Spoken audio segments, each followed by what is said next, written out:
हार्दिक अभिनंदन और स्वागत। और मनाली की जनता को मेरा नमस्कार। जैसा कि आप सभी को ज्ञात है कि जो हाल ही में हुए घटनाक्रम जो हुए हैं उनकी पूरी जानकारी आप सभी को है, और हम जनता के बीच में रहकर काम करने वाले हैं। और मनाली की प्रबुद्ध जनता को नमन, जो अभी तक हमारे साथ खड़े हैं और खड़े रहेंगे। तो आज हम आप सभी के समक्ष इसीलिए रूबरू हुए हैं क्योंकि पूर्व नगर परिषद के अध्यक्ष श्री चमन कपूर जी ने जो पीछे अपने वक्तव्य में कहा कि हमारे पार्षदों को लेकर, हमारे को लेकर कि उन्होंने अजीब से उल जलूल जो आरोप लगाए हैं, हम उनका खंडन करने के लिए आए हैं। तो आपके माध्यम से ये कहना चाहूंगा कि मनाली को बेचने का काम किसने किया है। तो आप सभी के समक्ष है कि मनाली में जितने भी जो नगर परिषद में जो टेंडर हुए हैं वो उनके करीबी सहयोगियों को ही मिले हैं, और जो बड़े बड़े पार्किंग हैं तो वो भी उनके करीबी सहयोगियों को मिले हैं। ये मात्र विडंबना तो नहीं हो सकती है। और एक हाँ, हालांकि इसमें सारे प्रोसीजर पूरे किए गए हों, तो मनाली की जनता मुझे लगता है कि इन सब चीजों से बिल्कुल भली भांति परिचित है। तो इसके पश्चात आपने जो वक्तव्य दिया था कि उन्होंने कहा कि हमें फोन करके जो उन्होंने बातचीत करने की कोशिश की थी, इस जो जो अभी हाल ही में हमने जो अविश्वास प्रस्ताव लाया था उनके खिलाफ, तो उन्होंने कहा था कि हमने बात की थी, मनोज जी को फोन करके बोला था कि हमें बात करनी है। तो मैंने बड़े प्यार से और आदर पूर्वक उनसे बात की। तो उन्होंने कहा कि हमें बात करनी है। मैंने कहा जी हाँ ठीक है, मैं अपने जो सहयोगी पार्षदों के साथ जो है मिलकर बात करता हूँ और आपसे आपको बता देता हूँ कि किस समय बात करनी है।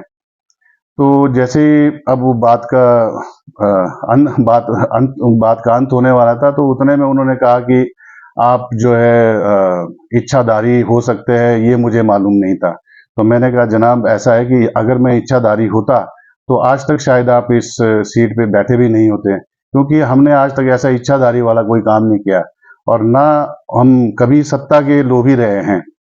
उन्होंने एक वक्तव्य में ये भी कहा था कि हम सत्ता के लोभी हैं। बिल्कुल नहीं है। आज तक हम लोग उनसे बिल्कुल मिलकर चले हैं, उनके साथ में खड़े रहे हैं, उनके हर फैसले के लिए फैसले के साथ खड़े रहे हैं। तो हमने कहा कि अपने परिवार का मुखिया तो उनके साथ चलेंगे, और अच्छे तरीके से अभी तक चलते रहे हैं। तो उनके इस जो बयान से मैं बड़ा आहत हुआ हूं कि उन्होंने इस तरह से जो बातें की है। तो अविश्वास प्रस्ताव के बारे में उन्होंने कहा था कि मुझे कोई जानकारी नहीं है, इस बारे में कोई जानकारी नहीं है। उनकी ड्यूटी लगी थी जम्मू कश्मीर में चुनावों को लेकर।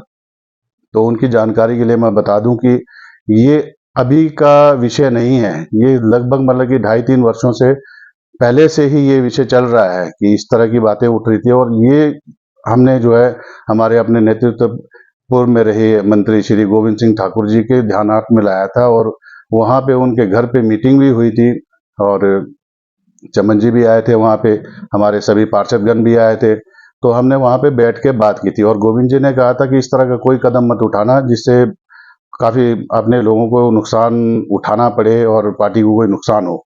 तो हमने कहा जी ठीक है, बात कर लेते हैं। बातचीत की। उसके बाद हमने सोचा कि शायद कुछ उनके व्यवहार और उनके कार्य प्रणाली में कोई चेंज आएंगे, परंतु अभी तक ऐसा कुछ नजर नहीं आया।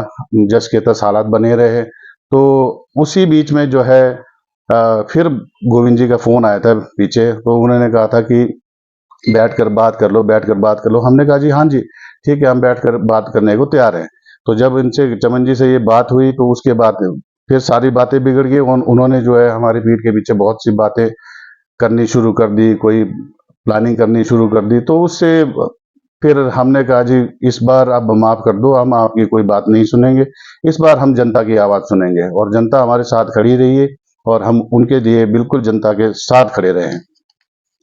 तो उसके साथ में मैं एक चीज और आपके समक्ष में लाना चाहता हूं कि इस जो भी घटनाक्रम हुआ आज के उसमें, तो इसमें और शहर में एक चीज और भी उठ के आ रही थी कि ये बीजेपी कांग्रेस वाली बातें चल रही थी। तो हमने इसका भी खंडन करना है इसमें कि इसमें कोई बीजेपी और कांग्रेस की बात नहीं हो रही है, और बीजेपी वाले बीजेपी में और कांग्रेस वाले कांग्रेस में हैं। तो कांग्रेस की पार्षद अपने कांग्रेस में है, बीजेपी के पार्षद बीजेपी में।